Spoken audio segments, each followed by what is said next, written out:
Yeah. One student says their parents aren't supportive of mental health. And, how do you deal with it when parents, they don't want to accept that mental health is as important as physical health?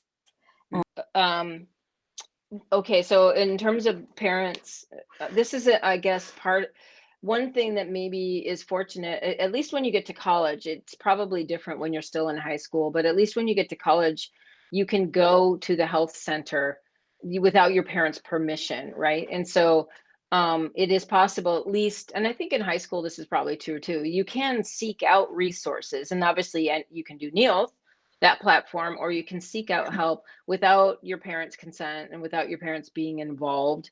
And so for some people, I think that's actually, they have to actually take that step and not even really be sharing it with their parents.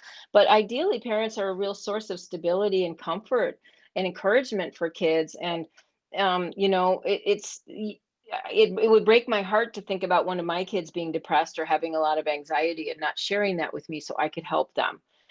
But I think a lot of parents they sense that it's an assault on them, because historically in psychology, like all the way back to Freud, everything was the mother's fault, right? And we still tend to blame parents for our problems.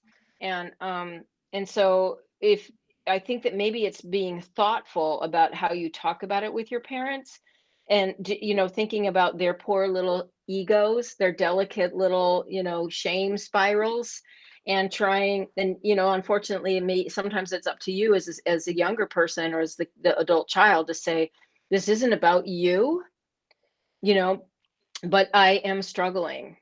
And when if they get overly defensive, then you may actually at some point find that they're not going to be a good source of help and support to you right now with what you're dealing with now. And that's why you need each other and your siblings, maybe, or your friends, or an aunt, or whoever. But just to recognize that parents never really grow up either. We're like kids too. We're scared. We take pride in it when things are going well for our kids, and very often feel guilty and shame, yeah, have a lot of shame when our kids aren't doing well. And so that's a problem. And you might see that through that lens, dealing with your parents, and that might make it a little easier.